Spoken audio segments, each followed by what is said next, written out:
ہوتی ہے ابتدا عالم کی انتہا کے لیے، بنایا ہے رب نے جسے وہ سب ہے فنا کے لیے۔ دنیا میں ہم آ گئے ہیں تو دنیا چھوڑ کر جانا ہے، اور اس دنیا سے پہلے بھی ہم کہیں تھے اور اس کے بعد بھی ہمارا وجود رہے گا۔ ایسا نہیں ہے کہ ہم یہاں سے آئے ہیں پھر یہیں کے تک محدود ہے، یہاں کے بعد ہمارا کوئی مسئلہ نہیں ہے، کوئی ہم سے مطالبہ نہیں ہے، یہاں کے بعد سب کچھ ختم ہو گیا ہے۔ ایسا اس زمانے کو پڑھنے کے بعد لگتا ہے کہ یہ دنیا میں رہنے والے صرف یہی سمجھ بیٹھے ہیں کہ اس کے بعد کوئی مطلب نہیں ہے، آنکھ بند ہو جائے گی، قبر میں لوگ دفنا دیں گے، پھر بات ختم ہو جائے گی۔ لیکن حضرت امام غزالی علیہ رحمت و رضوان احیاء العلوم میں نقل فرماتے ہیں کہ جب بندہ کسی میت کو اپنے کاندھے پہ اٹھا کے لے کے چل رہا ہوتا ہے تو وہ مردہ جو کھاٹ پہ لیٹا ہے وہ اپنے جنازے کے اٹھانے والوں سے کہہ رہا ہوتا ہے کہ اے میرے جنازے کو اٹھانے والوں، دنیا تمہیں دھوکہ نہ دے، تم دنیا کے فریب میں نہ رہنا، اس لیے کہ میری میت کو تم نے اٹھایا ہے، میرے جنازے کو جو تم نے اپنے کاندھے پہ اٹھایا ہے، میں نے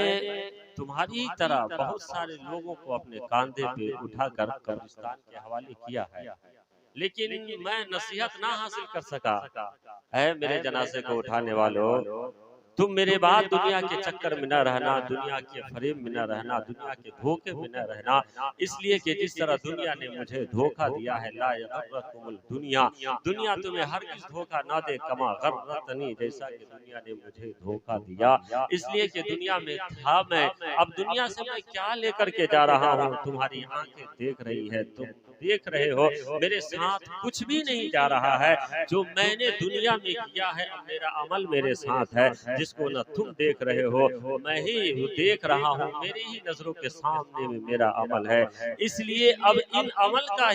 اعمال کا حساب مجھے دینا ہے، اور انہی عملوں کی بدولت دنیا چھوڑنے کے بعد قبر جو آخری منزل ہے، اس قبر میں ہم جائیں گے تو قبر جنت کے باغیچوں میں سے ایک باغیچہ بنے گی، یا قبر پھر جہنم کے گڑھوں میں سے ایک گڑھا بن جائے گی۔ اس لیے جب دنیا میں رہنا تو گناہوں سے بچتے رہنا۔ میرے بھائیو، آج جو دنیا میں گناہ اس طرح بڑھتا چلا جا رہا ہے اور گناہوں کا بول والا ہے، آج 10 سال کا بچہ ہے لیکن وہ بھی اپنے باپ کو آنکھ دکھاتا نظر آ رہا ہے، باپ ہی کی کمائی کھا رہا ہے بیٹا، اور اس کے بعد 10,000 کا موبائل وہی بیٹا ہی مطالبہ کر رہا ہے، اور وہ بیٹا 10 بجے رات تک موبائل چلا رہا ہے، 11 بجے رات تک موبائل چلا رہا ہے، 12 بجے رات تک موبائل چلا رہا ہے۔ جو ہمارے ضعیف ہو گئے ہیں ان کو وہ فنکشن نہیں معلوم ہے، وہ سسٹم نہیں معلوم ہے، غلام مصطفیٰ صاحب ضعیف ہو گئے ہیں، ان کو اتنا موبائل چلانے نہیں آتا ہوگا جتنا ان کو پوتا کو آتا ہوگا۔ میرے بھائیو، آخر یہ زمانہ کس رخ کی طرف جا رہا ہے،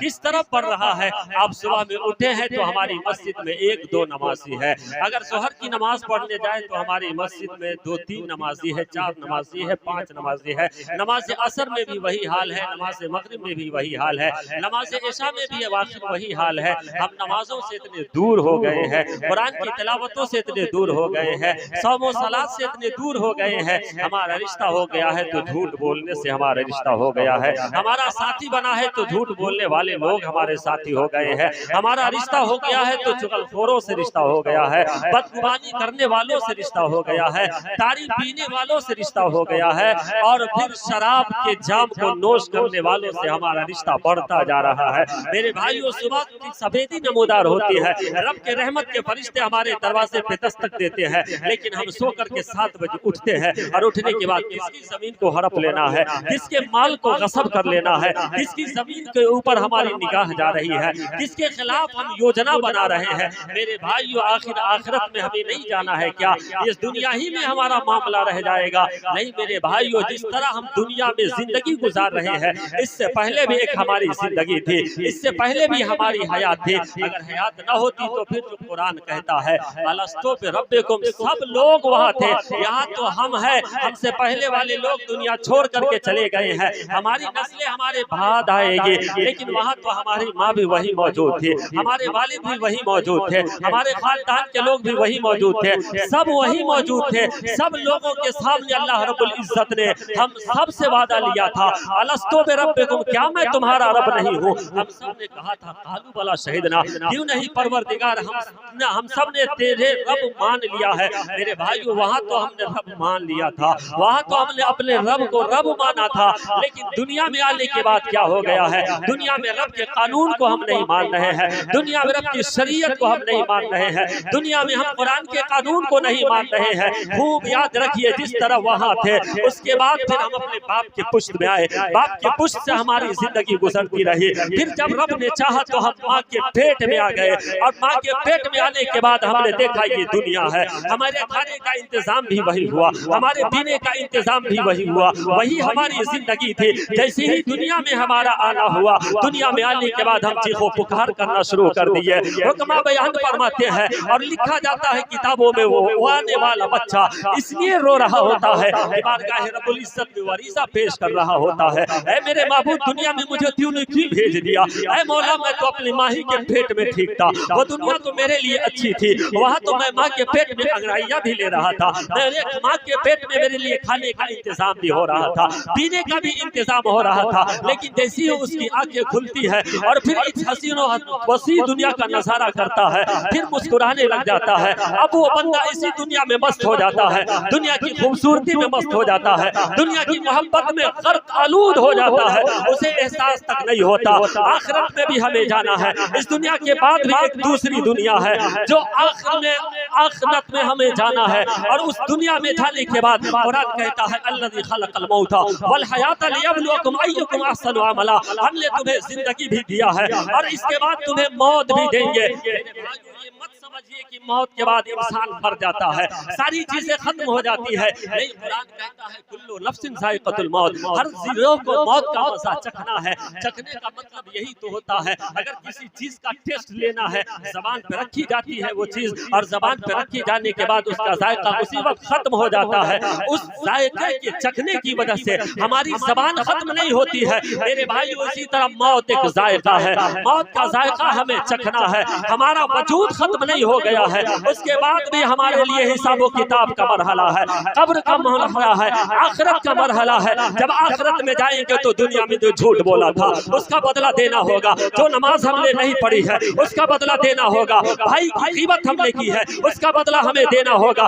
شراب کا جام ہم نے تھاما ہے اس کا بدلہ ہم نے دینا ہوگا، ماں باپ کا کھانا ہم نے بند کیا ہے اس کا بدلہ ہمیں دینا ہوگا، ماں باپ کے خلاف ہم نے زبان کھولی ہے اس کا بدلہ ہمیں دینا ہوگا۔ میرے بھائی موت کڑوی حقیقت ہے، موت کے بعد تو بہت سارے پیسے والے جلسہ ماں باپ کے نام پر کرا لیا کرتے ہیں، اپنے پیر کو بلا کر کے 5000 کا موٹا نذرانہ دے دیا کرتے ہیں، لیکن وہی باپ جب تک دنیا میں تھا سر کے درد کی وجہ سے پریشان ہو جایا کرتا تھا، لیکن بیٹا تک اس درد کی آواز نہیں پہنچا کرتے تھے، ماں تھی پیاس سے تڑپ جایا کرتی تھی، اس کا ہاتھ کام نہیں کرتا تھا، لیکن بیٹے کو ماں کی پیاس کا احساس نہیں ہوا کرتا تھا۔ میرے بھائیوں اس لیے جب تک ماں باپ دنیا میں ہے انہیں غنیمت سمجھو، جب بھی پریشانی آئے پیر سے دعا بعد میں لو، پہلے ماں باپ کی دعائیں لے لو، اس لیے کہ جب تک ماں باپ ناراض رہیں گے نہ عالم کی دعا قبول ہوگی، نہ آپ کے حق میں آپ کی پیر کی دعا کام آئے گی۔ میرے بھائیوں ماں باپ کو راضی رکھو،